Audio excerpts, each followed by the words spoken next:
I was a classic zillennial Disney Channel kid. Oh, I love it. I was so into just that whole scene. And growing up in the dance class my mom forced me to take, I like knew all these random obscure artists that I guess a kid my age wasn't supposed to know. Like I knew it was Fantasia Barrino who was on this season of American Idol and blah blah blah blah. And my dance teachers would go, "You have a lot of knowledge when it comes to this stuff." And I'm like, "I don't know, I guess I do."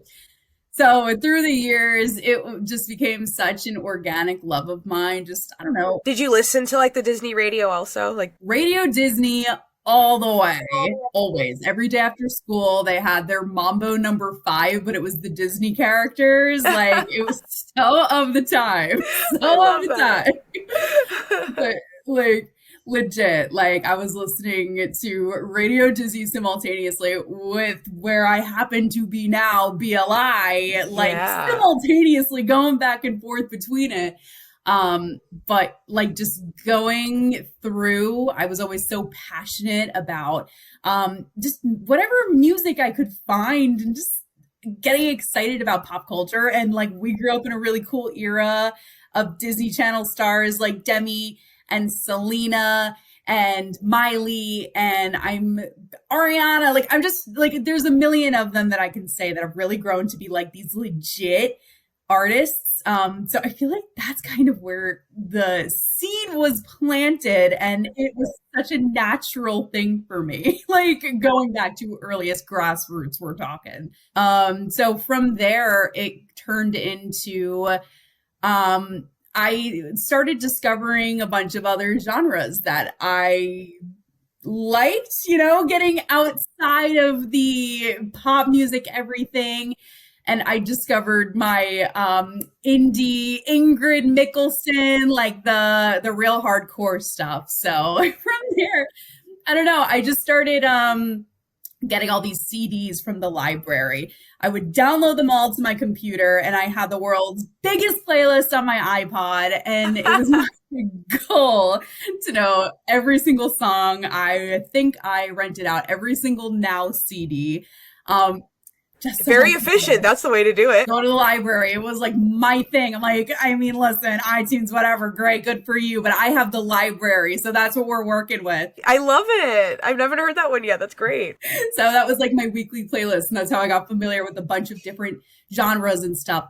That turned into really, you know, curating a bunch of different new music tastes and discovering new things that I liked from whatever it might have been, indie to hip hop to different forms of rock. It just everything all at once. And I couldn't ever get enough, ever. I was always looking for something new.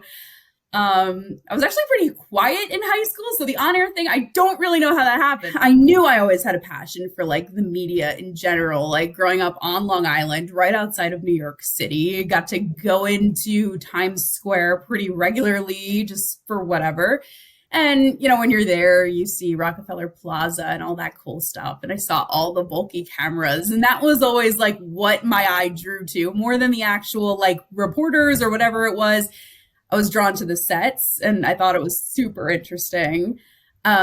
So I always had that little nugget in the back of my head. And like, that must be so cool to get to do just somehow.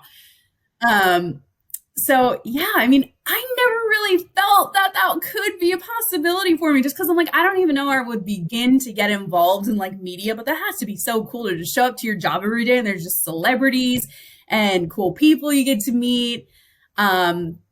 So that kind of took me into high school with this love for music. And I knew I had a love for the media, but I didn't know where exactly that fit in. So I think I joined like some kind of AV club simultaneously also in a class in high school. I forget what they called it, but it was this really cool, like, you got to work on little film projects or graphic design. So I got to explore a little bit more, little by little. So I guess this all ends up in me graduating high school. No idea what I'm going to do. I literally tell my parents, I'm like, I am so undecided. I'm just going to go for liberal arts because I don't know. I don't want to waste money on a degree I'm not going to use. Yes. It happens too much these days. From there, I'm like, all right, I'm just going to go for liberal arts. The first semester was really tough because I'm a person where like I put everything into what I do and I have to really love it. You know, I cannot bring myself to give my all to something that I only am half-assing, do not really care about, you know? It's like an energy suck at that point. Yeah, exactly. So it was really rough that whole semester. So semester 2 began and I had an elective, which happened to be filmmaking. So I'm like, this could be a fun little way to, you know, take off an elective for my liberal arts degree. So I sign up for the film class, and this is like so, I promise it all leads back to radio, which is the craziest part. No, I love it. This is great. So I sign up for this film class, and zany professor, just wacky class overall. But turns out my college had a whole radio TV program that it was roped into. And what I didn't know is that digital filmmaking class is typically something that only kids from that major take in order to complete the degree. So I happened to see it and be interested. And there were a couple other people who like weren't actually in the major and just did it anyway. But yeah, it was one of those. So this kind of introduced me to everybody who was like a part of that major and that department, because I would be right. Like I got really passionate about it. So I'd be in the computer lab every day, like messing around with Final Cut Pro and doing all this, nerding out. And the more I heard, like, the more I'm like, these people are kind of like me. And so I started vibing with them. And I had a friend, and I guess I can say he was a boyfriend for a little bit. Okay, and, okay. He kind of got me in to our major. He's like, hey, come hang out with us and all that stuff. Great guy. That lasted about 4 months. Really good guy. He's awesome. But I mean, I can thank him for really getting me into that major. Like, Yeah. incredible professors. From there, it just felt like it was just all meant to be. Like I belong here. These are my people. Exactly. It was like the coolest hands-on learning. They had studios set up like radio studios. They had a state-of-the-art TV studio, just tons of stuff to play with. It was all stuff that I was like interested in. Just like I was acing every single test, like just, you know, like I found my groove in that. And so that was really just exciting for me. I'm like, man, there could like actually be something here. But again, I'm getting that feeling of doubt. I'm like, there's no way I could ever do this. Like, I don't know. At that point yet, have you decided like, oh, I want to be like a personality or anything? Or you're just still like, I want to work in it somehow? I want to work in it somehow. Okay. Let's keep going, see how this gravitates. I'm just going to see what opportunities come my way, and I'm going to see how this goes. So that was kind of my take on it. I'm like, going to keep dipping my toe in here and see if things start clicking.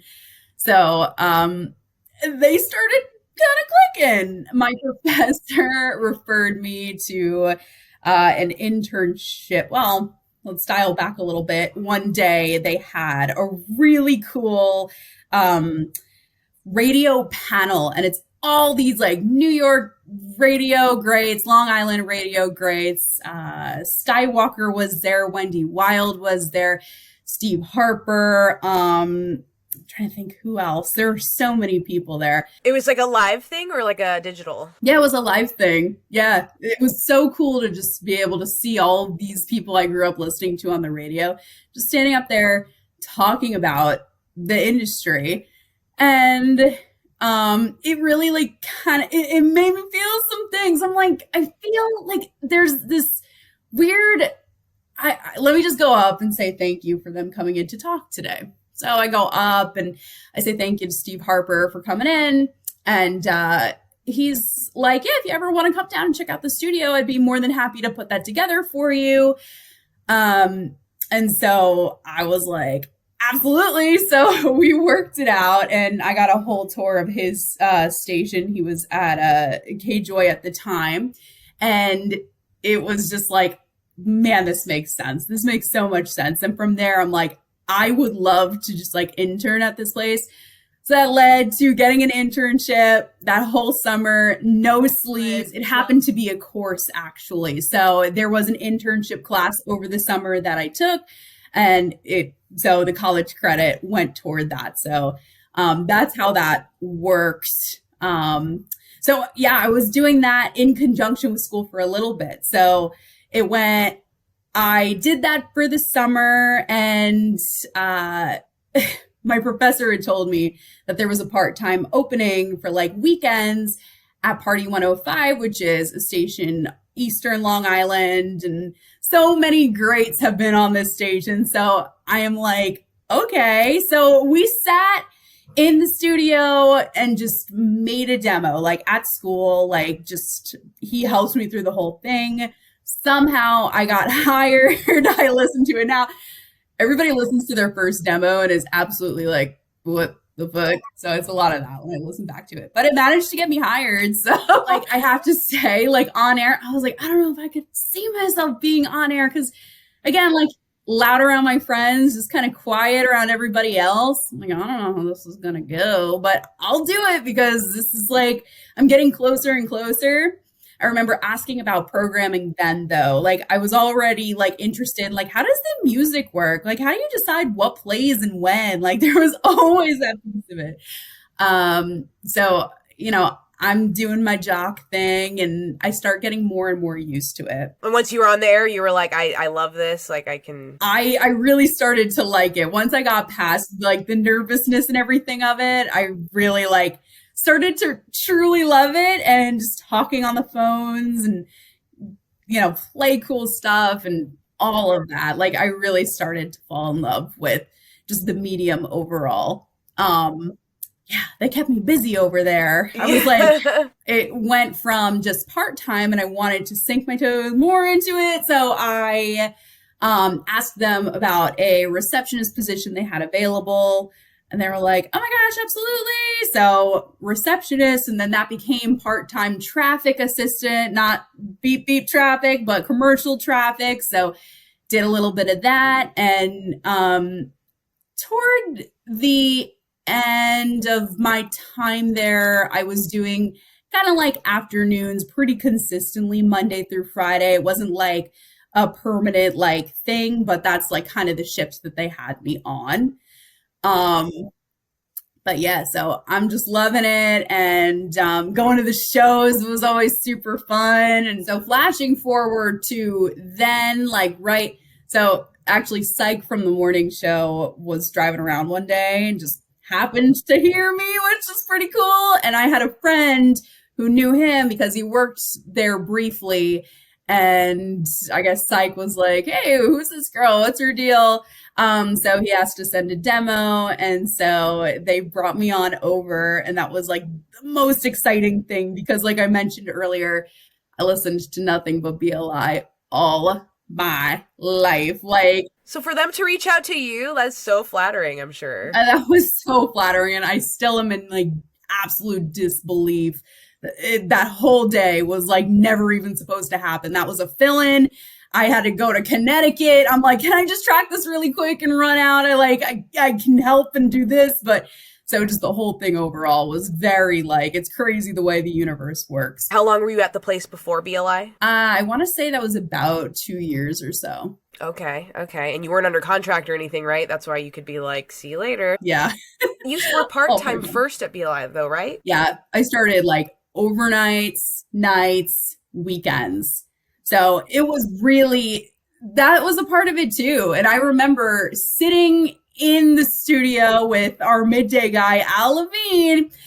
He knew the situation. He's like, and we laugh about it now because he's like, yeah, I had to acknowledge that you're like basically a full-time employee at this one station, but like you were leaving it for another opportunity at a station that's really going to help you grow and become who you want to be. They were great over there with all of that, of course, but it's like I was ready for that. Like I always knew like BLI is like the dream. I always said that of just like, man, that would be crazy. I love that's happened to a few people that they work now on the stations that they grew up listening to, and I just think that's so amazing. It's incredible. I mean, the way the station has always like been, it's just been like Long Island local. That's something I really admire. Like they've always been super like they have to like be in the community. And I didn't realize until I really got into radio how rare that truly is because people come from all over the country. So, kind of working at my hometown radio station, oh, you're from Babylon, I'm from Selden. Like, it was always like you're just working with people who know the general community and everything anyway. That's amazing. My move to nights was pretty quick. I think I did overnights for about 6 months. Again, I think, them considering my situation too, they knew I had some on-air experience. They worked really hard with me to get me up to a level where I could like do some night shifts and start covering some middays and stuff like that. So they knew that I was kind of primed already. So it was really just kind of fine tuning some things, it seems. That's cool because again, you don't have like there's not a lot of people that get like support like that. So it makes me happy when I hear those things. My gosh, the best. Like literally, I could not have had the best programming team. Just like starting at like it just they care so much about growing talent and like it's really, really awesome. So I am nothing but thankful to them for like helping me grow and like constantly annoying them and asking for air check feedback, but like thanks. How did the full-time conversation go? Like how did that when they finally made you full-time? That kind of happened. It was like divine timing. They were making a change with the morning show and they were putting psych on mornings because psych was previously afternoons on the station. And so they transitioned out that morning show and they moved Psych and MJ up. And then they asked me to potentially, like temporarily, fill in afternoons. They're like, we can't guarantee anything right now. I mean, we would love for you to apply. But, right now, like if you could help us hold down the fort, like that would be awesome. So I'm obviously like, absolutely, let's do it. So I did that and probably October, November, December, January, probably like about 5 months went by before I was officially full time.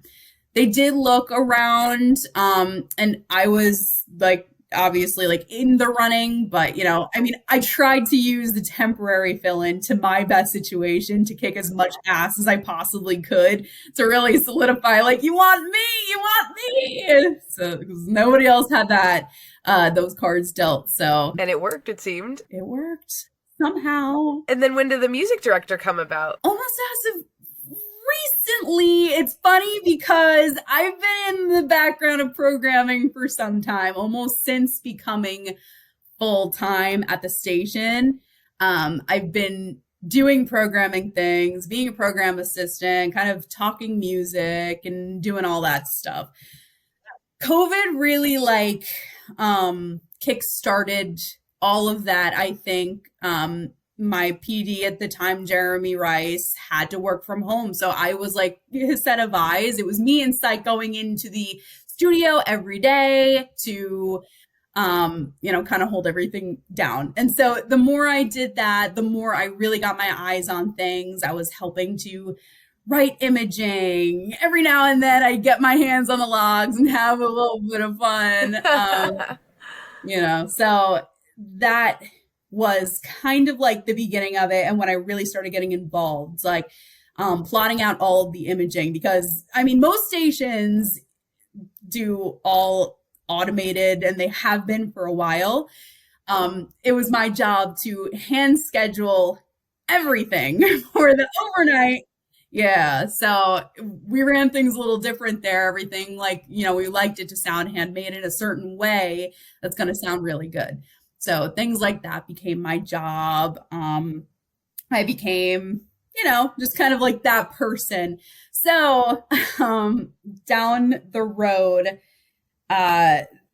it's crazy because this is pretty recent. It's April as of last year. I was officially named music director. We had a little bit of a shakeup when our longtime PD, Jeremy, got let go. So we kind of had to adapt and adjust on our new environment.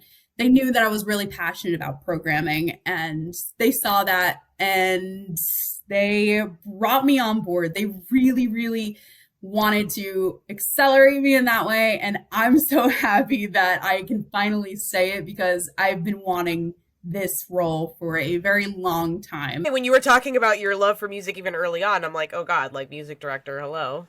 It's always been there. And like the more, of course, I love the on air part of it. Always, because there is an element of on air that you just like, both of them are these separate entities that are so great within themselves, and each of them kind of like provide something different that is so great to love about them. On air, I feel like you really get like that connection with your listeners, talking to them on the phone or just like, I don't know, airing something where you know that like those really nerdy things, like the segue from song to jingle to next song sounded so good. You know, nobody else is appreciating that right now, but you hitting the float, like all of that. And then on the programming front, it's like so much of like this thinking and what's the like this three-dimensional chess about it, and like the gamble and the what's the song, like all of this stuff that plays into it, like yeah, like a strategy, so much, and like stuff I'm sure like I haven't even learned yet because I'm just at the start of my programming journey and I only want to lean in more. It's like there's so much that I love about both. So then do you want to be like a program director and like running the station? I mean, hey, that's like the goal. I mean, right now, I mean, I'm feeling like that could be it. Right now, I'm really loving where I am and I'm getting to know people, and like we're such a big community, and I absolutely love that about it. That like, you know, you talk to someone who's been in the game for a few more years than you have, and you bring up a name, they're like, oh yeah, I know that person. Like, it's just such a like community kind of industry where there are so many great people to meet, and I don't know, I feel like I'm only at the start of it. And like going back to the Times Square reference of like, I want to, I don't know, I always kind of knew I wanted to be behind it without totally being in front of it. And I really love that this gives me the perfect platform to like kind of be doing stuff. And I'm not like, you know, I've never been the kind of flashy person where I should rephrase because I love my flashy people in my life. Everybody on Long Island is a flashy person, but just like, you know, the people who know they're destined to be on a morning show and that's what they want to do. And like, I want to amplify them. I want to make you great. Like, let's do it. With voice tracking inevitably becoming more of a thing, which is, you know, one of those unfortunate parts of the industry. It's like one of those things where it's like, you know, great, because your voice can be heard in another market, but you know, it's for another jock in that market. It's like, man. How you're saying that, I've talked to so many people on this that have the same thing, that you're like, oh my God, I would love to have my voice heard everywhere. At the same time, you're like, but that's taking away from the local and the radio person's not there. So it's that it is so important too. Like just being able to be like, just, you know, a part of a community. I couldn't imagine, like, not that I couldn't imagine. I think there's ways to adapt to it. I voice tracked in Orlando for a little bit, and I think you start to get the hang of it, but there's nothing like being on the air where you're a part of a community, like where you live. You know, you can kind of reference those things that people are going to know, like what you're talking about. Like, she is like me. Oh my gosh, I live in the town she grew up, like whatever it might be. Like there's that relatability, and you can't exactly do that when you're you know, when you're tracking another market. Of course you can still be relatable and like connect on social media and stuff like that, but nothing like being in person for sure. BLI, you say, is still kind of doing the local thing well, in your opinion? Yeah, everybody like is there, which is awesome. Okay. And then do you see that like people show up to your remotes and stuff? Like, do people, because of that, like the listeners and stuff? Yeah, remotes are really good. Just because, you know, you get to see the faces you talk to every day. We have one listener who is the mayor of BLI. She is smoking Lisa, and most people who I talk to at parties when they hear that I work for the station or whatever, they're like, she's not real, right? I'm like, she's 100% real. Oh, that's funny. You pick up the phone and it's like she already knows you're about to pick up the phone because like she's already talking before you say hello. She's like, "Hey, sweetie, what's going on? Hey, hey, hey, hey." That's amazing. Again, perfect representation of Long Island culture, and we love her to death. The first lesson I ever learned from like just being in radio back when I was part-time for my professor, I think it was during one of my first shows and he was listening and I fudged a break super bad. I'm like, no, I didn't want you to hear that one. He's like, well, you know what? You're going to have a new audience in 15 minutes. And like, I still go back to that of just like, okay, he's kind of right. It's like, nobody's going to remember what happened 15 minutes ago. Keep going, keep moving forward, keep moving forward. No one's going to remember that. Just keep it going, you know? Yeah. And if anything, it shows the human side, like when you mess up and things, like, you know, like, oh, God, like, I think, you know, also we got so scared of that for a while that it's nice to kind of see with just like content creators and influencers and those kind of things that people are, you know, wanting to connect with realness, you know, not just like a person talking, you know, in and out of songs. They want to connect with an actual personality. That's becoming such a thing now, like this tangible person who, you know, happens to talk on the radio and like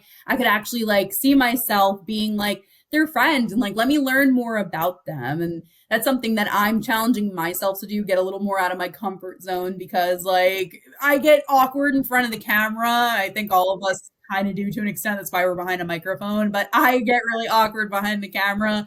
So I'm just challenging myself to like just create all different kinds of content and like, I don't know, what's the one thing, I don't know, one thing I've been telling myself about it because I get so like in my head, I'm like, I don't know if people are going to like this.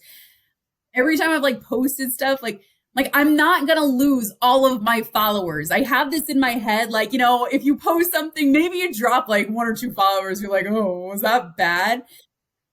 There's never going to be a time where I'm going to have 0 followers because I'm like creating content. Like I'm always going to have followers. And most of the time when I keep that in mind and I actually just hit post, I gain followers, you know, because like people are liking and they're more authentic. They're not just the bots. They're people who actually like live in the community who like want to like see more of that. And it's very encouraging in that way. That's something I've had to break out of recently, but just kind of along that, like throwing things at a wall and seeing what sticks. Where do you like see, you know, especially being in the programming realm, kind of radio going or maybe even where you'd like it to go? I think about this a lot and I think that we, as the next generation of people succeeding in radio, really need to like get in a room and think of everything positive and unique that radio offers. And in the world of streaming and everything like that, I think it really comes down to personability. I think only like influencing is only going to grow more. And I think that's what we have to start like incorporating into. There has to be more on-demand aspects. And then, you know, you get into the how is that profitable and revenue and all of that stuff. But I think that we really need to look at the highlights of what makes radio so great. To me, that's like those unique opportunities to really get in front of your favorite artist or like really unique local programming that you know is custom to your audience. And we have to grow that to kind of, I'm not saying we're throwing like influencers up on the air because I know there's something to be said about that. But I think that radio, like people who are experienced in it and people who are social savvy need to be like one and the same going forward, like integrating brands more on the digital side and the video side because it's only becoming more relevant. You know, and finding ways to really incorporate ourselves back into the commuter lifestyle because now Apple's only making it harder and harder for us to get in front of people with Apple CarPlay. Man, I try to use Apple CarPlay and like the way that it's designed, the interface of it is not helping.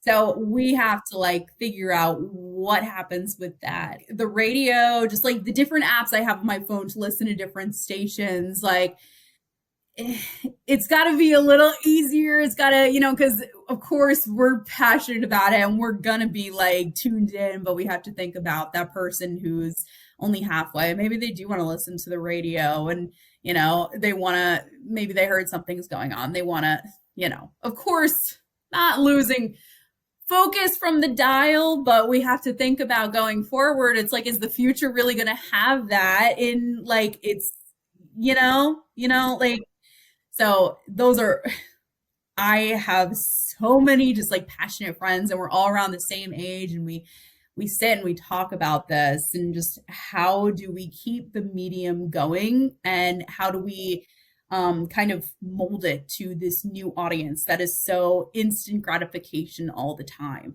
And like looking at our own habits, like as us as consumers, like what are we looking for and how do we do more of that? So I wish I had a solid answer and a game plan where I'm like, but I think it's going to be really interesting in the next like 20 years to see what ends up happening, like going into the future. And when I think about my professional goals in like the next however many years, like one of those things is just like, I don't know, like stepping into how radio is going to like evolve and like refining the listening experience and forecasting what's going to happen next. So that's something I'm very passionate about. And that makes me happy to hear that there are people who are involved in the industry having conversations, because as somebody who's like just starting out in the business and retirement's not in like the bar, like I don't see it anywhere yet. And for some of these people, right, it is. And like, it's almost like, hey, you're going to help us out before you kind of just clock out. Because, it can be a really uncertain feeling. And, I've had conversations where it's like, do you know where radio is going to be in the next 20 years? And someone who's been in it for a long time goes, honestly, I can tell you, there's no initiative being done right now to really tackle that. But that's something that's, I think, closer than we would like to admit that we have to start paying attention to. And this whole new generation that's fired up and excited is ready to carry the torch on.